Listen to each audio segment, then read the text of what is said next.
Yo, what's up guys, this is Stylish and this is gonna be the in-game VOD of the 9minPush, the updated version. And this is on Othello, because the map of the week this week isn't very suitable for the 9minPush strategy. So I decided to do this on a pretty standard map, which Othello is.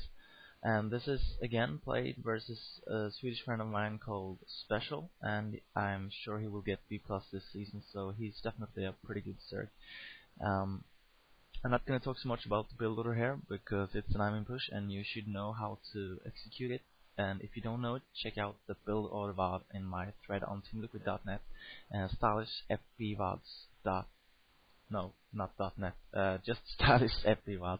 Anyway, what you can see here, when I scout on 11, and then I scout if I can see his overlord coming there, because a Zerg play will generally send his overlord to the closest Terran natural. So if he started down right there in that position, he would scout upwards and not to the left, because he will arrive at my expansion and to the best spot for Overlord if he sent it up there. And if he started to the left, he would send it down. If he started down to the left, he would send it to the right, and so on. So you should know these things and scout accordingly.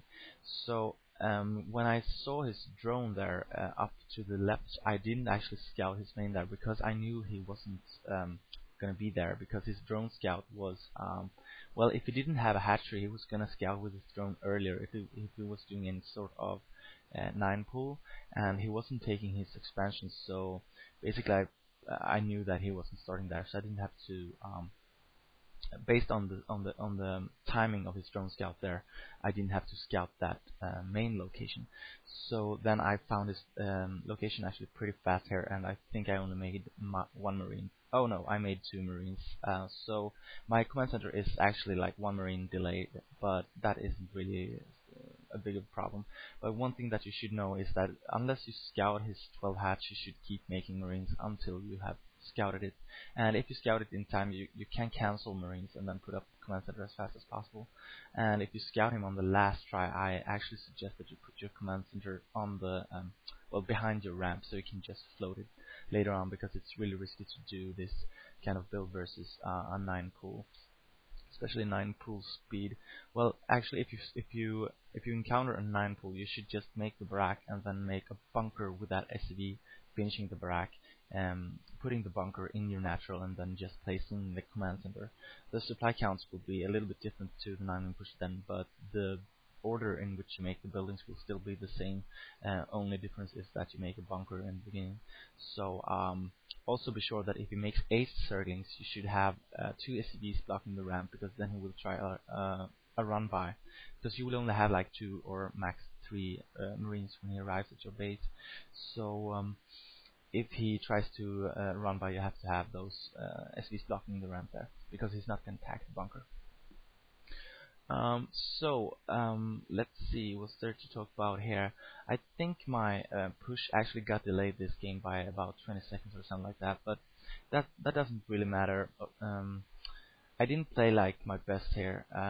This was again played on the same night as I played the game Along Us, and I was pretty tired, hungry, whatever, you know, excuses, but I didn't really play that good, so bear with me here. Anyway, it's really important that you keep your scouting SCV alive for as long as possible, so you can see what he's building from his larvas there. For example, here I kept it alive long enough to actually see that he put up a hydraulic stem, but that shouldn't fool you. So keep your SCV alive still, because his lair just finished, and if he places a spire, now will be the time. And I saw he didn't place it in his main, so I scouted his natural, and there I found it. So he's doing a spire build here, I think, because most people won't do a spire when they're doing lurker build, because you really need that gas. Well, if he puts down a tech building like in an obvious position where your scouting SCV is, then he might be trying to fool you, so beware of that. But also with your scouting SCV, see if he makes Zerglings from those larvas. If you can keep it alive long enough to see that he's not making any circlings and you can get your medics up, then there is no problem. Otherwise, you have to be really careful with pulling SCVs and putting the Marines in a good position. So if he decides to charge, just move your Marines back to the ramp and put all the SCVs in front of the Marines, and then you will be able to fight it back. So let's talk a little bit about what this build order is good against. Well, it's actually a standard build order Terran versus Zerg. It's not weak versus Mutalisks. You can change this build order. Instead of making the factory, you can make another barrack, and it will be very good versus 2-hatch. And if it does a 3-hatch Mutalisk, you will have enough Marines and turrets at the correct timing, so there will be no problem there. And also, just before your vessel pops out, you should scan his base and see if he's doing hive. If he's upgrading to hive, or if his queen's nest is finished, then you should push out. But if you see that he's not upgrading to hive, then just don't push up. Wait a little bit and make another vessel instead of that second dropship, and then scan again when that vessel is finished. You're gonna have 5 tanks by then and 2 vessels. So also be sure to start upgrade irradiate, and then scan him again. And if he still doesn't have that hive, then just wait for your 2-1 upgrade and move out with a really big push. And at the same time, I would suggest adding 2 bunkers in the natural, because if you're doing this really big push and he's backstabbing you, you can have a little bit of trouble. But usually if you're doing this really big push and he's backstabbing you, you should attack him anyway and not move back, because there will be a timing where you can kill him before his defilers is up. And if his units are in your natural, they're not going to be in his main, of course, or outside his natural, and you're going to be able to kill him.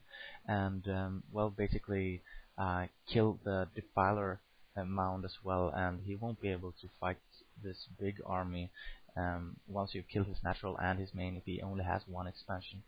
So since you will have three vessels by then, 3 vessels, 7 tanks, and about 35 Marines or something like that, and like 8 medics, it will be like a huge army.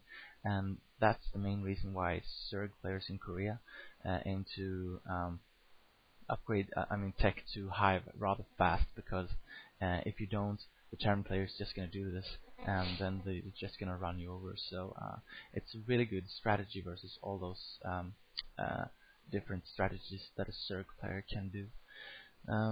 So that's why I suggest that this should be your standard build order.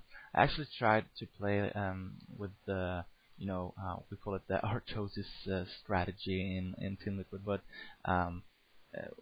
the other kind of standard Terran versus Zerg, where you place 3 racks before your factory to be strong in the early mid game and take out his 3rd expansion. But that didn't really work out that well for me.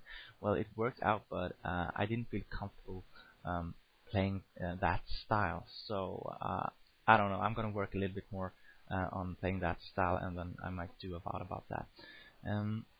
Anyway, as you can see here, I scan him and I see that he's actually doing the hive. So after the first vessel, I'm making a dropship, and then I'm just making sure that I will have 7 Marines and 1 medic ready for that dropship when it pops out, and then I will drop his main and attack his natural at the same time. And by now I'm almost certain that he has a 3rd expansion somewhere, and on Othello actually many people tend to take that 3rd expansion right outside their natural, and that will be very good for me if I do this strong kind of push, because then I'll be able to snipe that on my way to his natural.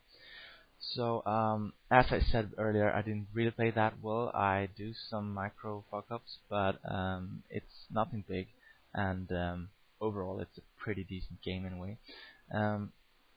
So what you can see here is I'm being very cautious with my tanks and my vessel here, because I actually don't want him to engage until my dropship is unloading in his main, because I want him to split up his units so I can kill his flank and also drop his main at the same time, because the Zerg player can't have all his units at one place here, because then he's gonna die. He really needs to defend that dropship, because even if he kills my push here, I'm gonna do a lot of damage in his main, and I'm gonna have 2-1 upgrade units. I'm gonna have 2 starports and a lot of barracks and I'm gonna be able to come back even if I die my army here.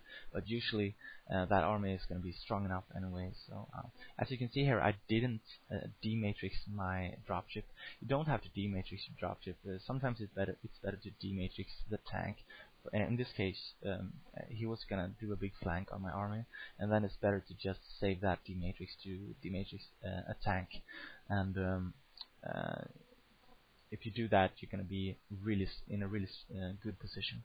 So as you can see here, I saw that he pulled away his lurkers to actually save his main, and then I just sneak in here, kill all his drone, and just try to snipe that hatchery, because if I can snipe that hatchery, I've already sniped his spawning pool and his defiler, then he's gonna be pretty much dead. One thing that I didn't notice this game was actually that he had tech towards Greater Spire, so I was really not aware of this. You should actually scan the spire, of course, once the hive is finished. But I forgot to do this, and that is really bad. So I actually wasted like one or two. As you can see here, I waste one irradiate here on a lurker, and that's really bad when he's going guardians, because I really needed that irradiate on those guardians. But it was a good play from him. I was really unaware of that. If I had seen it, I would definitely not have irradiated any lurkers, and maybe not even dematrix the tank. But well, anyway, as you can see here, this little micro is what I told you about in the Term vs. Zerg general tip about how you move forward with marines and then move them back when the lurkers have burrowed. So the tanks are still in the position to shoot the lurkers, but the lurkers cannot kill the marines anymore. That's really good to do when you micro against the lurkerling. Anyway, I hope you enjoyed this game. It was rather short, but most of the 9-minute push games are this short because they're really that good.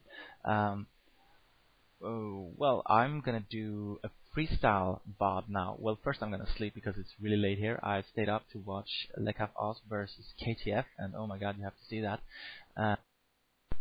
So see you later.